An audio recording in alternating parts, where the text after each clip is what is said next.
नमस्कार मित्रांनो, मी उदय माझी शेती या यूट्यूब चॅनलवर करतो आता सर्व शेतकरी मित्रांचे मनापासून पुन्हा एकदा खूप खूप स्वागत.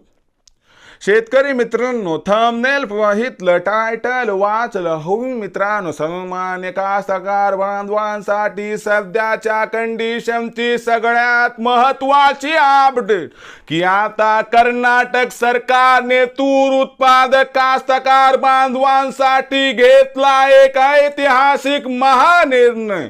सध्याच्या कंडिशनची ही सगळ्यात महत्वाची अपडेट की आता कर्नाटक सरकारने सामान्य तूर उत्पादक कास्तकार बांधवांसाठी घेतला एक ऐतिहासिक महानिर्णय.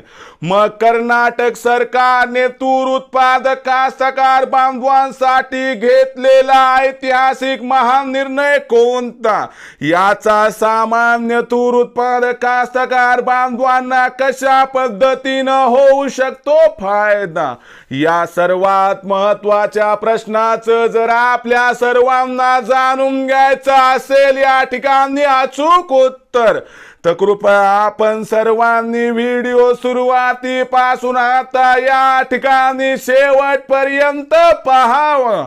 व्हिडिओ शेवटपर्यंत पाहत असताना आपल्या सर्वांना व्हिडिओ मनापासून आवडला तर जरूर व्हिडिओला लाईक करा. जास्तीत जास्त कास्तकार बांधवांपर्यंत व्हिडिओ पाठविण्यासाठी जरूर या व्हिडिओला इथं एकदा शेअर करा. सबस्क्राईब करून जरूर नोटिफिकेशन बेलला ऑल करा. याच्यामुळे येणारा प्रत्येक व्हिडिओ हा आपल्या सर्वांना या ठिकाणी सतत मिळत राहतो. बघा मित्रांनो, सामान्य तूर उत्पादक कास्तकार बांधवांसाठी सध्याच्या कंडिशनचा सगळ्यात महत्वाचा निर्णय, जो महानिर्णय घेतलाय कर्नाटक मधील राज्य सरकारने. मग कर्नाटक मध्ये असा कोणता तुरी बाबतीत महानिर्णय घेण्यात आलाय की ज्याची अंमलबजावणी आपल्या या पावन मायभूमीत म्हणजे महाराष्ट्रात व्हावी, असं सामान्य कास्तकार बांधवांचं म्हणणं आहे. मग हा निर्णय तुम्हाला प्रथम समजावून सांगतो. बघा मित्रांनो, तूर उत्पादक कास्तकार बांधवांना या ठिकाणी संरक्षण देण्यात यावं की मागच्या वर्षी जो तुरीला असणारा भाव होता सरासरी तेवढाही भाव सध्या नाही. सध्या तुरीला मिळणारा बाजारभाव 6.5 ते 7.5 हजाराच्या दरम्यान आहे, म्हणजे तूर हमी भावापेक्षा कमी आहे. तुरीच्या क्षेत्राचा विचार केला तर महाराष्ट्रानंतर कर्नाटकचा क्रमांक लागतो. कर्नाटक सरकारनं जाहीर केलंय की या ठिकाणी केंद्र सरकारचा हमी भाव 7,550 रुपये प्रति क्विंटल आणि त्याच्यामध्ये कर्नाटक सरकार स्वतः 450 रुपये प्रति क्विंटल बोनस देणार आहे.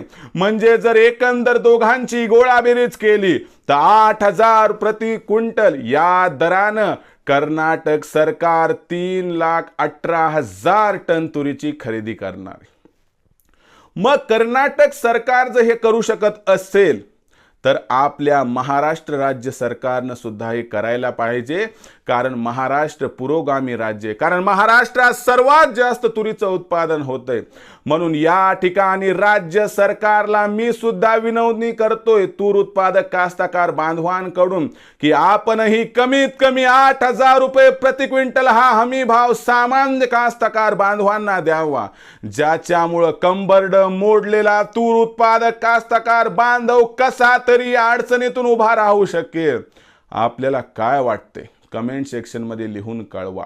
कर्नाटक सरकार करू शकते तर काय आपलं राज्य सरकार करू शकत नाही? करू शकते, पण करण्याची इच्छा पाहिजे. हीच विनंती मी राज्य सरकारला या ठिकाणी करू इच्छितो. भविष्यात तुरीचा बाजारभाव काय राहणार, सरकार काय पावलं उचलणार, याबद्दल अधिक वाचूक माहिती प्राप्त करण्यासाठी पाहत रहा आवडतं यूट्यूब चॅनल माझी शेती. व्हिडिओ आवडला असेल लाईक करा, कास्तकार बांधवांपर्यंत पाठवण्यासाठी शेअर करा, सबस्क्राईब करून नोटिफिकेशन बेलला ऑल करा. याच्यामुळे येणारा प्रत्येक व्हिडिओ आपणास सतत मिळत राहतो. तर मित्रांनो, अशाच एका नवीन व्हिडिओसह मी आपला मित्र उदय लाड आपल्या आवडत्या यूट्यूब चॅनल माझी शेतीवर मिळत राहील. तोपर्यंत माझ्या प्रत्येक शेतकरी मित्रांचे आणि कास्तकार बांधवाच्या आजच्या व्हिडिओमध्ये मनापासून खूप खूप आभार.